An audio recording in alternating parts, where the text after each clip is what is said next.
how it Well, would in potentially. fact, what's really interesting about it is we saw it during the fast track debate when President Obama was saying this does not affect legislation. During the fast track debate, the World Trade Organization was ruling on a case from Mexico and Canada against the United States on labeling of meats and country of origin labeling. So we knew where our meat came from at every stage of the process. And the World Trade Organization says you're going to lose that. You got to repeal that law, or you're going to face fines. During the fast track debate, they repealed Cool, and Obama signed it while he's saying it doesn't affect legislation. Yeah, right.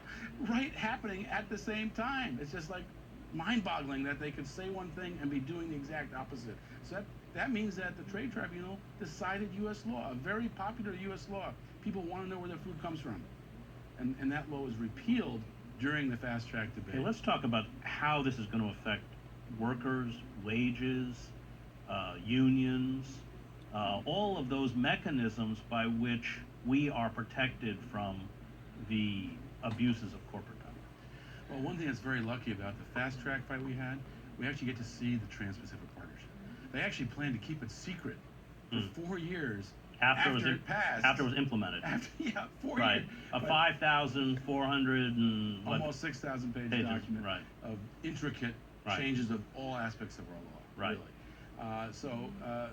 Because we fought so hard in fast track, they had to compromise and agree to release it for 90 days before Congress considered it. So we're in that process now of reviewing it, and people are starting to see what's in it. So I can answer your question actually based on what's in the document. Right. And also based on reactions by economists and others. You asked about wages and labor. Well, the research shows that 90% of Americans will have their wages go down. Only the top percent will see an increase in wages. And explain why. Because we're in a race to the bottom. One of the provisions of the TPP that we didn't really know about until we saw the published document was an immigration provision, unlimited immigration for businesses. In other words, we have phone companies that are certain, we can't, let's say only 5 phone companies are allowed. Mexico can come in with a phone company and compete. There's no restriction. And they can bring their employees with them and pay them Mexican wages. How does a U.S. phone company compete with that? Right. And that's just not for phone companies. That's just one example.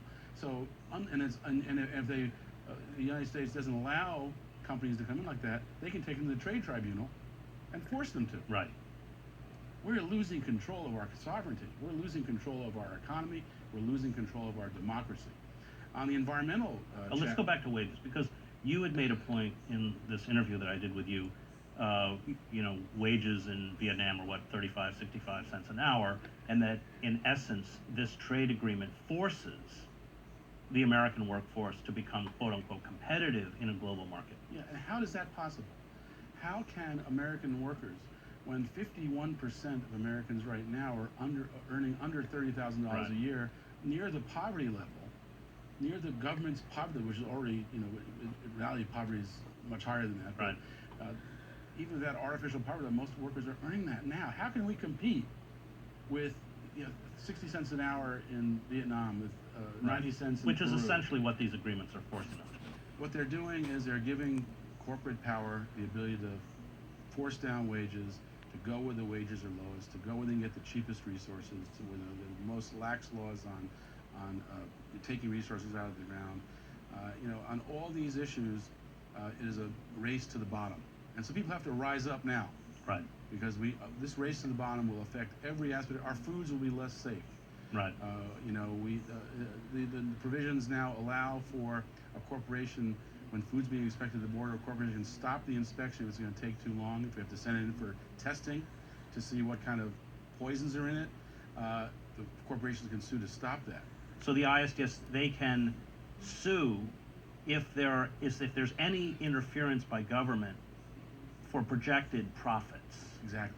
And that's another thing about this. In addition to having these corporate lawyers who also serve as corporate lawyer judges and corporate lawyers, they can decide the penalty